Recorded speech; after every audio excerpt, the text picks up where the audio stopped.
નમસ્તે વિદ્યાર્થી મિત્રો, નબો સ્કૂલ ગ્રુપની ઓનલાઈન એજ્યુકેશનમાં હું આપ સર્વનું હાર્દિક સ્વાગત કરું છું।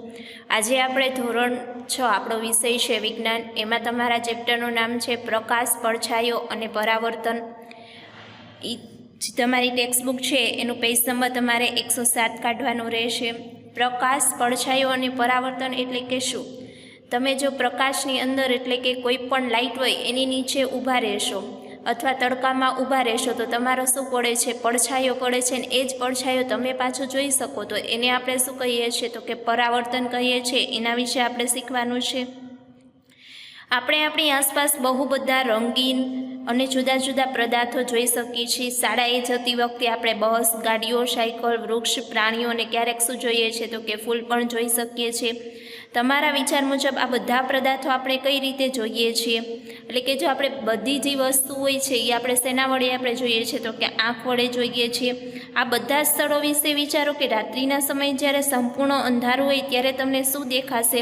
માની લો કે તમે સંપૂર્ણ અંધારાવાળા રૂમ હોય એની અંદર છો તો તમને આ બધા પદાર્થો શું દેખાશે?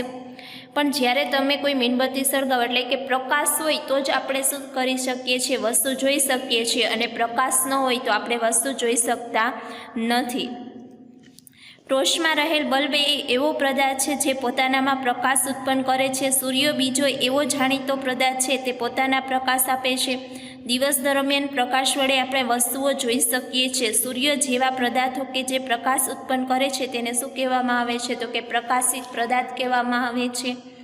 તો ખુરશી, ચિત્ર કે બૂટ વિશે શું કહેશો? જ્યારે પ્રકાશિત પદાર્થો જેવા કે સૂર્ય, ટોર્ચ કે વીજળીના બલ્બ પરથી પ્રકાશ આવા પદાર્થો પર પડીને આપણી આંખ સુધી પહોંચે છે એને આપણે શું કહી શકીએ? તો કે પરાવર્તન કહી શકીએ। જો જે પદાર્થ હોય એની ઉપર પ્રકાશ પડશે અને એ પછી શું થશે? આપણી આંખોમાં પાછો આવે તો એને પ્રકાશનું પરાવર્તન કહેવામાં આવે છે। હવે પારદર્શક, અપારદર્શક અને પારભાષક કોને કહેવાય એના વિશે જોઈએ। પ્રકરણ 4માં આપણે પદાર્થનું અપારદર્શક, પારદર્શક અને પારભાષકમાં વર્ગીકરણ કરેલું છે। જો આપણે કોઈ પદાર્થની આરપાર જરા પણ જોઈ ન શકતા હોય તો એને આપણે શું કહી શકીએ? તો કે અપારદર્શક કહી શકીએ છીએ। જો તમે કોઈ પદાર્થની આરપાર સ્પષ્ટ જોઈ શકતા હો તો એને આપણે શું કહી શકીએ? પારદર્શક। જો અસ્પષ્ટ એટલે કે આપણને ચોખ્ખું દેખાતું ન હોય અને જરા પણ દેખાતું ન હોય એ અપારદર્શક, અને આપણે જેને જોઈ શકીએ એને આપણે શું કહીએ છીએ? પારદર્શક કહી શકીએ। કેટલાક પદાર્થો એવા હોય છે જેની આરપાર આપણે જોઈ શકીએ છીએ પરંતુ સ્પષ્ટ દેખાતું નથી, તેવા પદાર્થને આપણે શું કહી શકીએ? પારભાષક કહી શકીએ। આપણે 3 પોઈન્ટ જો અહીંયા શું કર્યા છે, જોયા છે, એ તમારે શું કરવાના છે? જે સાયન્સની તમારી નોટબુક બનાવેલી છે એની અંદર આ ક્વેશ્ચન તમારે 3 લખવાના રહેશે। જો પ્રવૃત્તિ 1 છે એમાં તમે પ્રકાશની પસાર થવા દે છે અથવા થવા દેતા નથી તે માટેનું શું કરો છો? તો કે અવલોકન। તમે સામે કેવો પદાર્થ છે એના ઉપર તમારી શું રહેશે? તમે એ પદાર્થને જોઈ શકો છો કે નથી જોઈ શકાને સામે પ્રકાશ કેવો પડે છે એના ઉપર આધાર હોય છે। તો જો તમને જે કોષ્ટક આપેલું છે પેન્સિલ, રબરનો દડો, લખવાનો દડો, બહુ ચોક્કસ નહીં એટલે કે પદાર્થમાંથી વસ્તુને શક્ય અવલોકન, એ તમારે શું કરવાનું છે? આખું કોષ્ટક જાતે પૂર્ણ કરવાનું છે ઘરે। પડછાયામાં હકીકતમાં શું છે એના વિશે આપણે જોઈએ તો કે પ્રવૃત્તિ 2। હવે એક પછી એક અપારદર્શક પદાર્થને જમીનથી ઊંચે સૂર્યપ્રકાશમાં વારાફરતી શું કરવાનું છે? પકડી રાખો। તમે જમીન ઉપર શું જુઓ છો? તમે જાણો છો કે જમીન ઉપર જોવા મળતો ઘેરો ભાગ તેના પડછાયાને લીધે હોય છે। જો આપણે કોઈ વૃક્ષ હોય એની નીચે તમે ઊભા રહ્યો છો તો એનો નીચે તમને શું દેખાય છે? પડછાયો દેખાય છે। એ વૃક્ષ ત્યાં હોતું નથી, વૃક્ષ ક્યાં હોય છે? ઉપર। તો એનું કારણ શું હોય છે? કે વૃક્ષ ઉપર પ્રકાશ પડે છે અને એ પ્રકાશના કારણે એનો નીચે શું પડે છે? પડછાયો પડે છે। જમીન ઉપર કાગળનો એક ટુકડો મૂકો અને થોડી ઊંચાઈએ એક જાણીતા અપારદર્શક પદાર્થને શું કરવાનો છે? તો કે પકડી રાખો કે જેથી તેનો પડછાયો જમીન પરના કાગળના ટુકડા ઉપર શું પડે। તમે જ્યારે પદાર્થને પકડ્યો હોય ત્યારે તમારા મિત્રને પડછાયાના બહારથી રેખા અંકિત કરવાનું કહો। એટલે કે પડછાયો કેવી રીતના પડે છે ને કઈ જગ્યાએ પડે છે એ તમારે શું કરવાનું છે? તો કે અવલોકન કરવાનું છે। શું અંધારામાં રૂમમાં કે રાત્રે જ્યારે પ્રકાશ ન હોય ત્યારે તમે તમારા પડછાયાનું અવલોકન કર્યું છે? જ્યારે રૂમમાં ફક્ત પ્રકાશનો સ્ત્રોત હોય અને બીજું કાંઈ ન હોય ત્યારે પડછાયાનું અવલોકન કરો। આનો અર્થ એમ થાય કે પડછાયો જોવા માટે આપણને શેની જરૂર પડે છે? તો કે પ્રકાશના સ્ત્રોતની જરૂર પડે છે।